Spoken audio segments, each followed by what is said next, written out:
Tapi di kemudian hari itu yang dipentingkan bukan itu. Yang dipentingkan itu adalah disunatnya itu, bukan tandanya itu. Tandanya itu menjadi hitam, sehingga tinggal ritus-ritus saja. Itu yang sebenarnya saya tidak simbolnya itu tidak sama. Simbolnya tidak sama. Jadi maka yang penting itu sebenarnya bagi orang Israel pada waktu itu, kalau dia melihat dirinya disunat, berarti ingat akan janji. Itu yang penting. Sama mestinya itu kalau orang Katolik itu membuat tanda salib itu ingat akan janjinya kan, waktu dibaptis dalam nama Bapa, Putra dan Roh. Kami itu sekeluarga kecuali ibu saya itu semua dipanggil dengan nama baptis. Maka kalau pergi ke kampung saya dan tanya, rumahnya Sarmono di mana? Orang tidak tahu. Tapi kalau rumahnya Paulus, sana.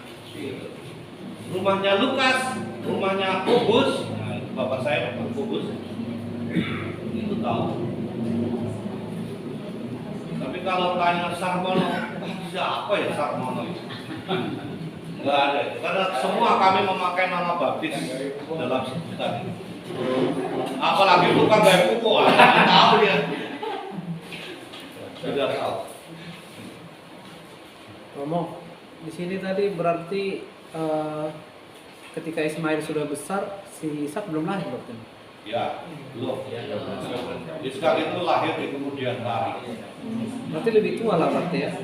Lebih tua si Ya, Ismail. dari segi umur Ismail lebih tua. Tetapi gini, di dalam perjanjian itu Allah itu tidak memikirkan bahwa yang diberkati itu adalah yang paling tua. Kalau orang Jawa atau yang lain kan begitu, yang bareng yang harus nomor satu kan. Makanya kalau nikah dilangkai itu harus memberi pelangkah kan, harus diberkati, ada adatnya.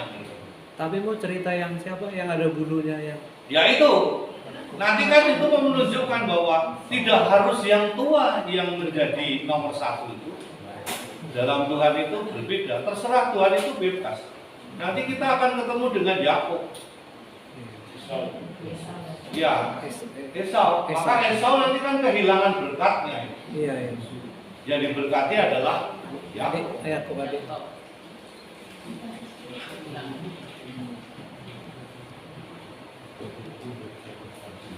Gitulah. Nah, mari coba kita lihat di dalam kitab suci. Selama ini kan kita belum banding-bandingkan ya.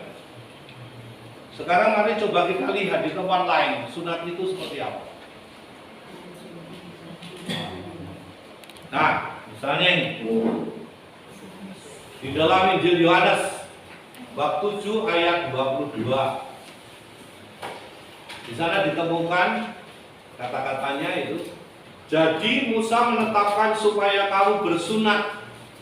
Sebenarnya sunat itu tidak berasal dari Musa, tetapi dari nenek moyang kita.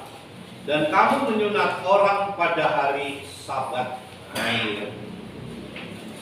Ada itu di dalam Injil Yohanes. Lalu kemudian Yohanes bab 7 ayat 23. Jikalau seorang menerima sunat pada hari Sabat supaya jangan melanggar hukum Musa, mengapa kamu marah kepadaku? Karena aku menyembuhkan seluruh tubuh seorang manusia pada hari Sabat. Nah, jadi kalau kulit katan itu kan hanya sedikit, itu boleh. Apalagi saya menyembuhkan seluruh tubuh, nah itu yang dibilang. Kita lihat yang lain, misalnya di dalam Kisah Para Rasul. Lalu Allah memberikan kepadanya perjanjian sunat, dan demikianlah Abraham memperanakan Ishak. Nah itu anak perjanjian. Lalu menyunatkannya pada hari yang ke-8. Yesus nanti disunat juga hari ke-8. Dan Ishak memperanakan Yakub, dan Yakub memperanakan ke-12 bapa leluhur kita. perjanjian sunat tadi. Kita lihat lain lagi.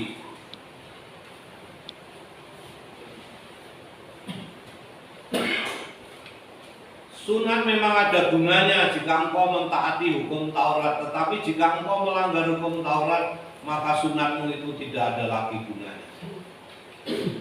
Jika demikian, maka orang yang tak bersunat, tetapi yang melakukan hukum Taurat akan menghakimi kamu yang mempunyai hukum tertulis dan sunat, tetapi yang melanggar hukum Taurat.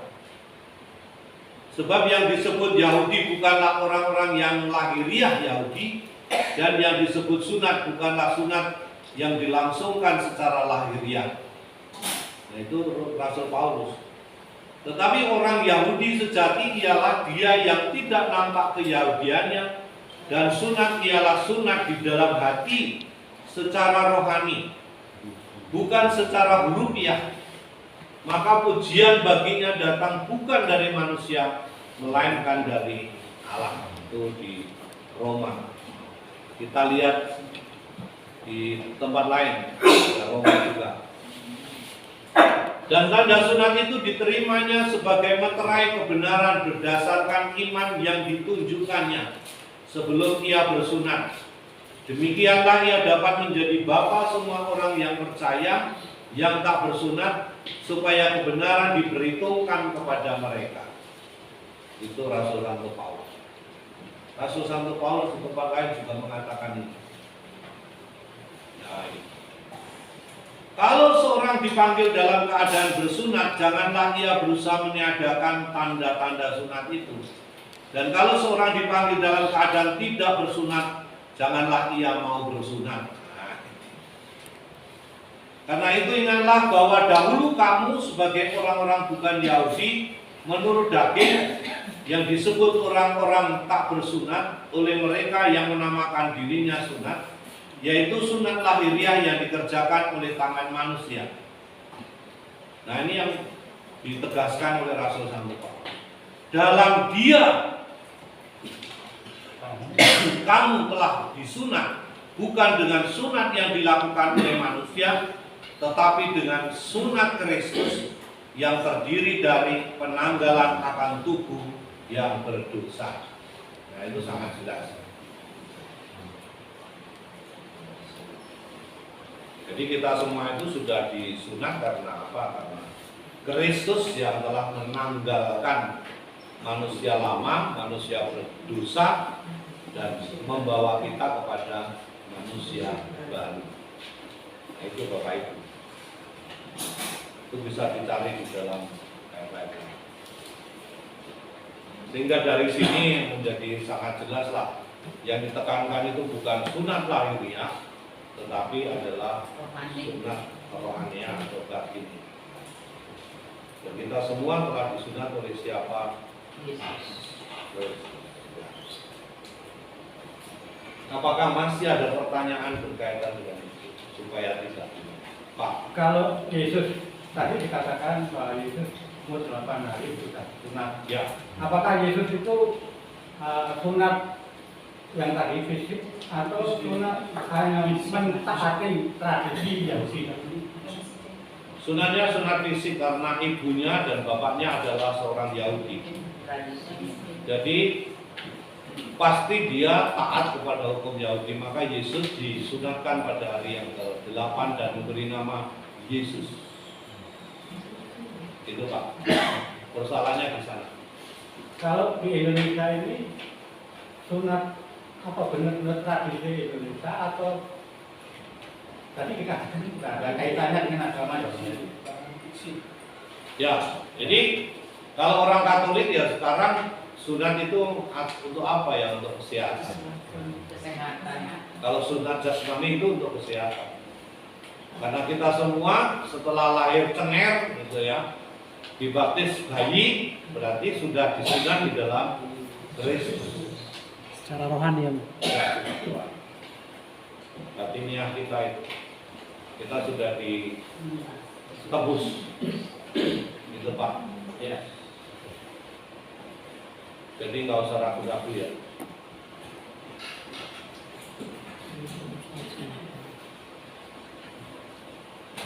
Ada lagi? Cukup? Sekarang jam berapa? 19:04.